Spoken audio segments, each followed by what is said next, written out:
인생을 잘 산다는 건 힘든 일이죠. 쉽지 않은 험난한 여정길이에요. 그 와중에 참으로 다행한 것은 우리에게는 인생 길을 바르게 안내하는 성경이 있다고 하는 것입니다. 우리 손에 있는 성경 말씀의 안내를 잘 받고 그 말씀대로만 잘 살면 우리는 하나님이 원하시는 인생을 잘 살게 될 것이고 하나님과 내가 원했던 목적지인 천국에 정확하게 잘 도착하도록 이끌어 주실 것이라고 하는 걸 믿고 살죠. 사랑하는 여러분, 그런 의미에서 오늘 본문으로 선택한 전도서는 정말 중요합니다. 세상에서 가장 지혜로웠던 솔로몬이 우리에게 인생을 지혜롭게 사는 방법을 알려주는 말씀이거든요. 그러니 이 말씀만 꿰뚫고 있고 이 말씀대로만 살면 우리는 후회 없는 인생을 살게 되는 것이거든요. 그러므로 오늘도 여러분 말씀이 하나님이신 것을 믿으시면 아멘 하시기 바랍니다. 오늘 저와 여러분이 은혜 나눌 말씀은 전도서 7장 11절로 14절을 말씀을 본문으로 한 내일 일은 난 몰라요 입니다. 사랑하는 여러분, 오늘 본문은 말씀 안에 두 가지 내용을 담고 있는데요. 그중 첫 번째가 지혜의 찬미, 즉 지혜가 돈보다 낫다입니다. 지혜는 유산같이 아름답고 햇빛을 보는 자에게 유익이 되도다. 지혜의 그늘 아래에 있음은 돈의 그늘 아래에 있음과 같으나 지혜에 관한 지식이 더 유익함은 지혜가 그 지혜 있는 자를 살리기 때문이니라 라고 11절과 12절에 기록되어 있습니다. 전무후무 세상 복 다 받은 왕 중의 왕이라고 일컫는 솔로몬이 유산 즉 땅과 돈과 지혜의 유익함에 대해서 한 말이죠. 솔로몬은 유산과 지혜, 그 외에 세상 복을 다 가진 사람이에요. 그는 인류 역사상 아버지로부터 물려받은 유산이 타의 추정을 불허하리만큼 어마어마하기로 유명한 대표적인 사람입니다. 그는 이스라엘 왕 아버지 다윗으로부터 넓은 영토와 평화스러운 나라를 물려받았어요. 심지어 생전의 아버지가 이스라엘의 수건인 성전을 건축할 자재와 비용까지 다 확보해 놓았을 정도이니까요. 그런 솔로몬이니 자기가 유산을 많이 물려받은 걸 솔직하게 고백하며 지혜 찬미, 즉 지혜가 돈보다 낫다고 하는 것을 말하고 있는 것입니다. 저는 여러분 이런 류의 유산 이야기가 나오면 할 말이 없습니다. 태어나 보니 아버지는 한국 근현대사 격동기를 정치 쪽에 몸담고 살다가 가신 사연만 넉넉하게 많은 무명 정치인이셨습니다. 맨날 쫓기고 끼니 굶고 사상에 함몰되어 가족은 물론 자신도 건사하기 힘들면서도 어쩌다 3남 2녀 가장이 되셨고요. 그 중에 저는 아들 셋 중 3남 아들로 막내 소리를 듣는 것 말고는 부모님께 물려받은 것이 하나도 없어요. 딱 한 가지 있네요. 어떤 상황에서도 굴하지 않는 긍정 마인드. 곧 죽어도 끽소리는 하는 오기. 손가락 빨면서도 이쑤시는 굶어 죽기 딱 좋은 가오. 이건 분명 부모님께로부터 물려받은 다이아몬드 멘탈 맞네요. 하지만 솔로몬은요, 날 때부터 다 가진 사람이었죠. 태어나 보니 아버지가 이스라엘 왕이에요. 보통 왕이 아니라 성군 중 성군이요, 하나님께서 합한 자라 칭함받는 위대한 왕이었어요. 영토는 넓었고 그 영토와 그 많은 부를, 충신들을, 백성들을 아들 솔로몬에게 다 몰아서 물려준 거예요. 유산만 해도 감사한데 하나님은 그 다 가진 솔로몬에게 특별한 선물까지 주셨습니다. 바로 지혜입니다. 와, 너무한 거 아닙니까? 우리 입장에서 볼 때 이 중 한 가지도 없어요. 솔직히 질투가 오돌뼈에 닭살 돋듯이 솟아나지 않습니까? 이렇게 모든 걸 가진 솔로몬이 유산과 지혜의 공통점에 대해서 말하는데요. 11절에 지혜도 유산도 아름답고 좋다. 햇빛을 보는 자에게 유익이 되더라 라고 했어요. 여기에서 햇빛을 보는 자라는 말은 살아있는 모든 사람들을 말해요. 솔로몬의 받은 복이 그만큼 크고 그 나눔의 영역 또한 사이즈가 어마어마한 거예요.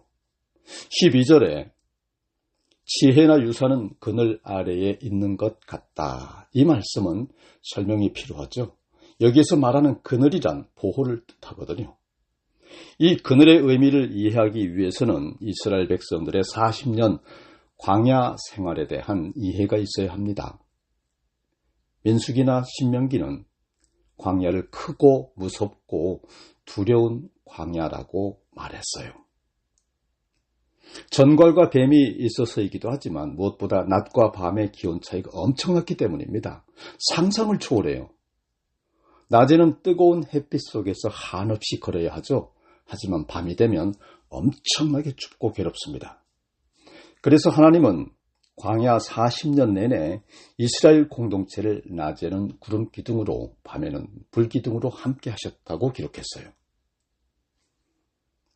구름 기둥과 불 기둥으로 그 공동체를 덮으셔서 뜨거운 햇빛과 차가운 밤 공기에서 보호하신 거예요.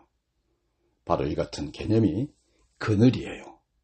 그늘 없이는 못 살 만큼의 뜨거운 열기라니 상상이 가십니까? 우리도 흔히 남편의 그늘, 자식의 그늘 등등의 표현을 쓰고 살지 않습니까? 남편이나 자식의 보호 아래 있다고 하는 말입니다. 솔로몬은 살면서 지혜의 보호도 받아보고 유산과 돈과 각종 복의 보호도 다 받아본 사람입니다.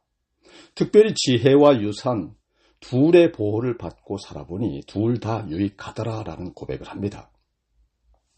그러나 그 둘, 지혜와 유산 중 하나만 고르라면 지혜가 더 유익한 것이라고 단호히 말합니다.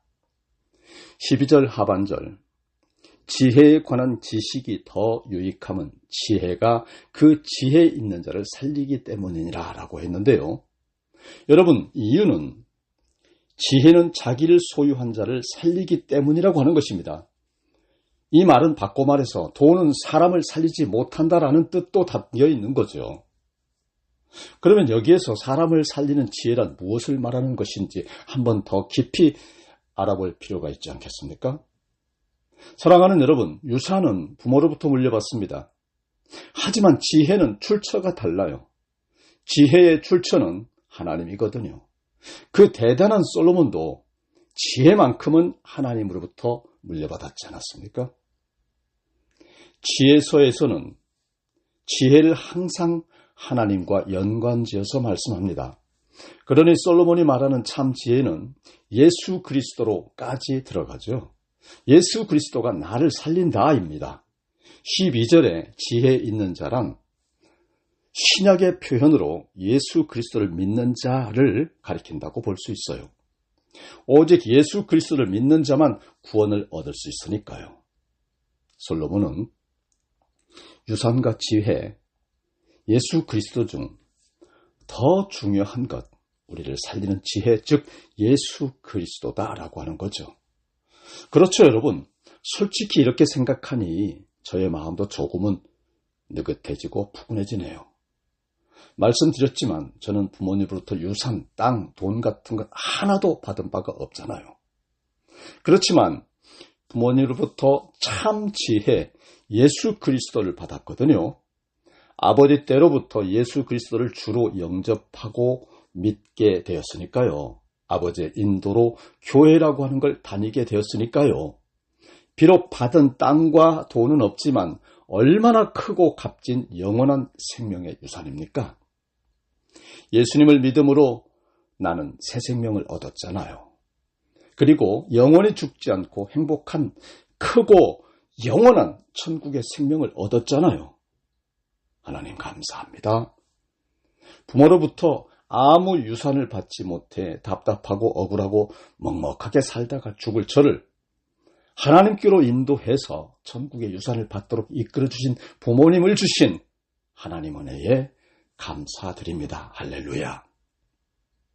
사랑하는 여러분, 여러분은 어떻습니까?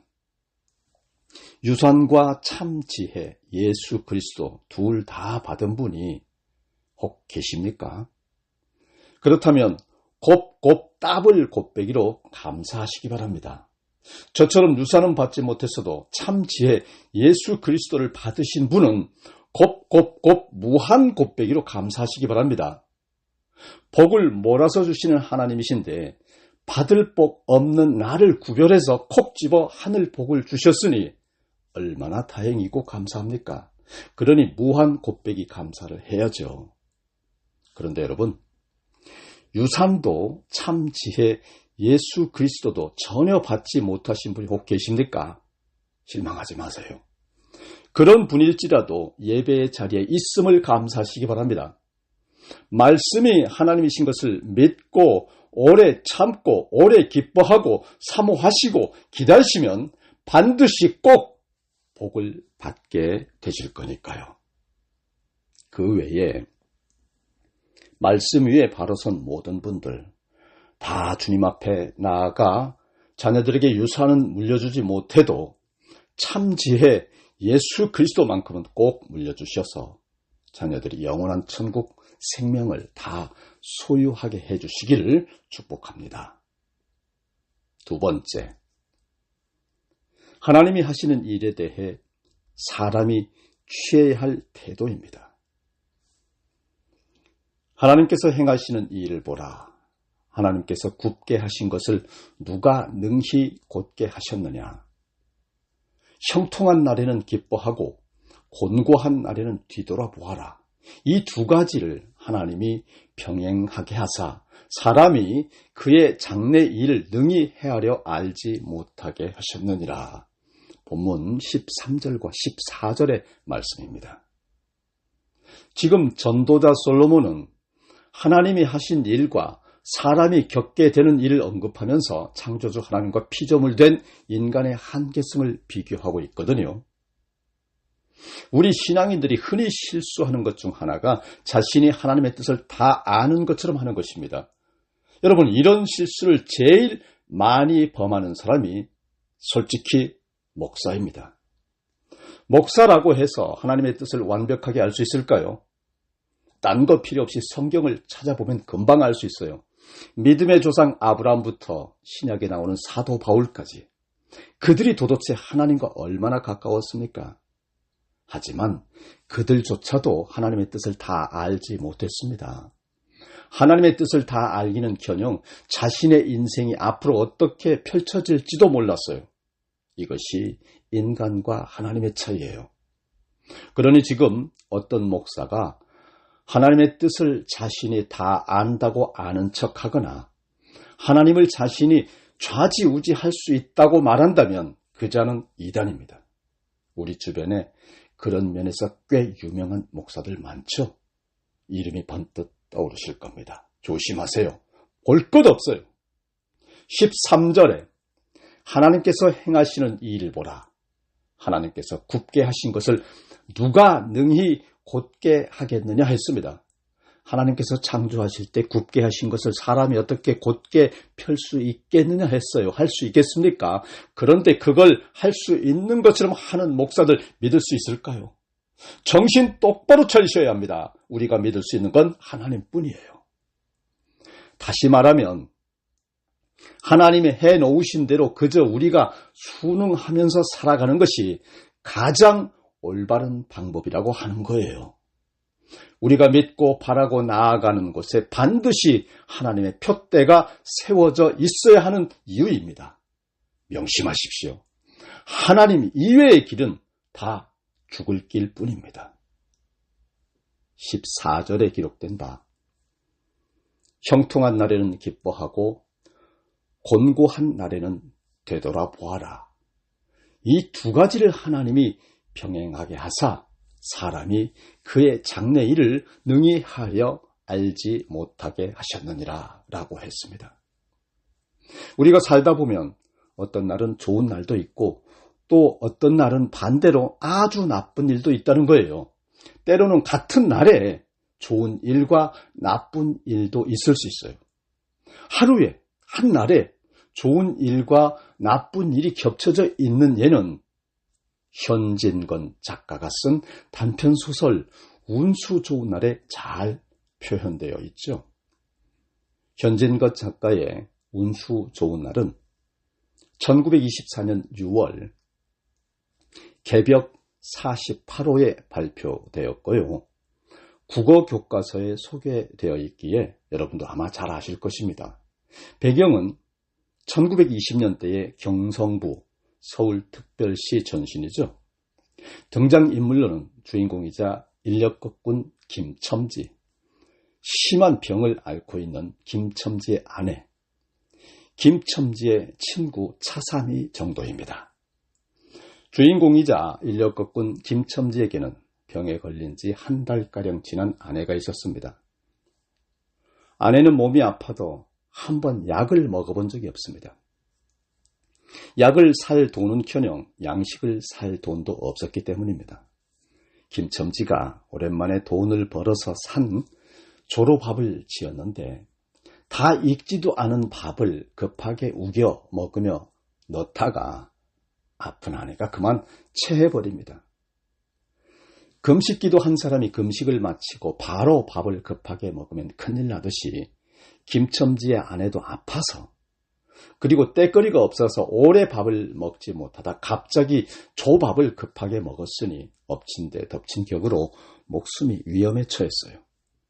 며칠 뒤 어느 비오는 날 인력거꾼 김첨지는 그날따라 유독 가지 말라고 말리는 병든 아내를 두고 돈을 벌러 나갑니다.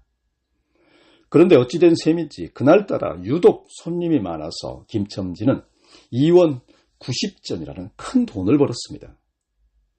1원은 현재 가치로 3만원 내지 5만원쯤 되니까요. 넉넉 잡아서 한 15만원쯤 벌었다고 봅니다. 하지만 마음은 집에 가까이 올수록 어떤 알 수 없는 불안감이 느껴졌습니다. 불길함으로부터 도피하기 위해 마침 친한 친구 차삼이를 만나 그와 술을 마시며 시간을 보냅니다. 술에 취한 김첨지는 집에 있는 아픈 아내가 먹고 싶어 했던 설렁탕 한 그릇을 사들고 집으로 옵니다. 하지만 방에 있는 아내는 남편이 왔어도 아무 말이 없었고 남편이 발로 차도 반응이 없었습니다. 남편이 사온 설렁탕도 먹지 못했습니다. 이미 죽어 있었기 때문입니다. 작가 현진건 씨는 소설을 통하여 억색의 운수 좋은 날이 사실은 가장 운수 나쁜 날일 수 있음을 역설적으로 이야기하고 있는 것입니다. 사랑하는 여러분, 이것이 우리의 삶입니다. 14절을 다시 봅니다. 형통한 날에는 기뻐하고 곤고한 날에는 뒤돌아보아라. 이 두 가지를 하나님이 병행하게 하사 사람이 그의 장래일을 능히 헤아려 알지 못하게 하셨느니라. 아멘. 여러분, 하나님은 우리에게 좋은 날도 주시고 때로 나쁜 날도 주시고 인간은 앞으로 일어날 일을 아예 모르게 했습니다. 다름 아닌 우리 인간들을 위해서입니다. 우리 생각에는 장래의 일을 알면 좋겠다 싶죠. 하지만 여러분, 우리가 장래의 일을 미리 알면 행복해질까요? 아니요, 전혀 그렇지 않습니다. 예를 들어 축구 한일전이 있다고 생각해 보세요. 그것도 올림픽 결승이라고 생각해 보세요. 몇 시에 하든지 텔레비전 앞에 모여 응원할 것입니다. 경기한 결과 한국이 3대2로 일본을 이겼다 칩시다. 다음 날이 되면 재방송을 합니다. 3대2 승리, 어느 선수가 전후반 몇 번의 골을 넣었다고 다 알고 있습니다. 그러면 그 방송이 재미가 있겠습니까? 마찬가지로 하나님은 사람들에게 좋은 날, 나쁜 날을 주시지만 그것을 알지 못하라고 하셨습니다. 누구를 위해서죠? 바로 우리를 위해서예요. 이것을 아는 우리가 할 일은 하나님이 허락해 주신 날들을 하나님이 원하시는 방법대로 살아가는 것뿐입니다. 오직 그뿐입니다. 오늘 말씀을 정리하겠습니다. 변화무쌍한 우리 인생에 14절 상반절에 있는 대로 하나님께서 좋은 날을 주시면 그 좋은 날을 충분히 즐기라는 것이고요.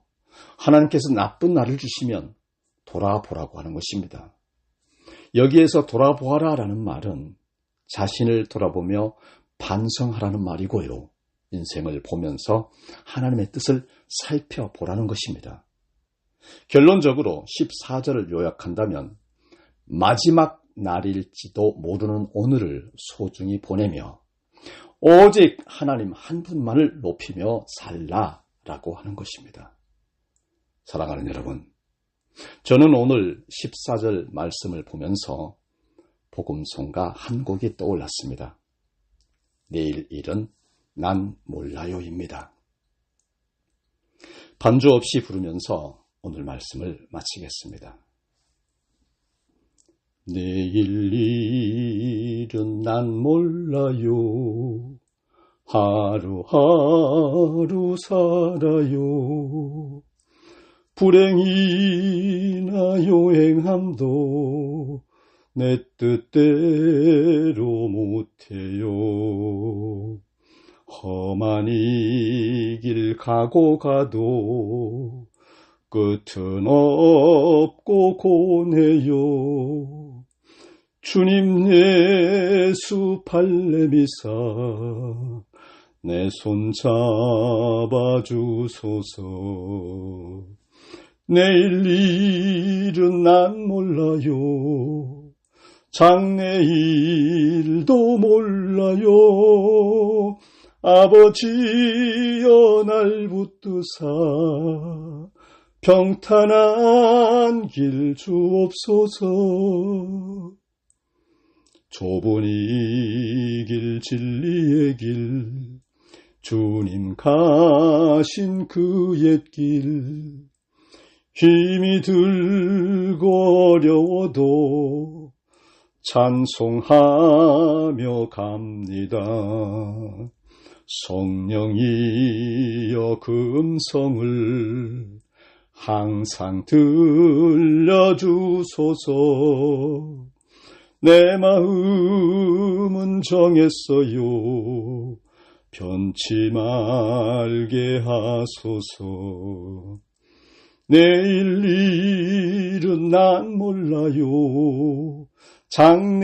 장래일도 몰라요. 아버지여 아버지여 주신 소명 이루소서. 만왕의 왕 예수께서 이 세상에 오셔서 만 백성을 구속하니 참 구주가 되시되 순교자의 본을 받아 나의 믿음 지키고 순교자의 신앙 따라 이 복음을 전하세. 불과 같은 성령이여 내 맘에 항상 계셔. 천국 가늘 그날까지 주여 지켜 주옵소서. 다 같이 기도하시겠습니다. 거룩하신 하나님, 우리를 지으시고 끝까지 지키시고 죄에서 건지시고 마지막 하나까지 구원하시어 천국 영생의 길에 이르게 하시는 좋으신 하나님 아버지, 사랑과 은혜와 기적의 하나님, 오늘 주신 말씀 내일 일은 난 몰라요를 통하여 거듭남의 축복과 영혼 구원의 하늘 생명을 허락하여 주심 감사드립니다. 사랑의 하나님, 고단하고 불안한 인생길, 내일 일을 모르지만 하나님이 나의 아버지이신 것을 아오니 오늘 말씀을 통하여 분명하게 안 사실은 내일도 하나님께서 나와 함께 하신다는 겁니다. 오늘 우리에게 복을 주신 하나님이 내일도 복을 주실 것이라는 사실입니다. 그러하기에 힘겹고 벅찬 세상 하나님만 바라보고 오늘도 내일도 현재 맡겨주신 일에 충실한 자가 다 되게 하여 주시고, 불확실한 고난의 시기에 십자가의 불을 꺼뜨리지 않는 교회와 불황의 늪에서도 내일을 위해 땀 흘리는 일가, 친척, 가족, 교회와 직장, 국가와 민족, 온 세계 무사람 인류의 머리 위에 만사 형통 충만한 축복의 기름 부음이 이루어지기를, 우리를 영적을 죄에서 구원하신 구주 메시아 예수 그리스도 이름으로 기도드립니다. 아멘.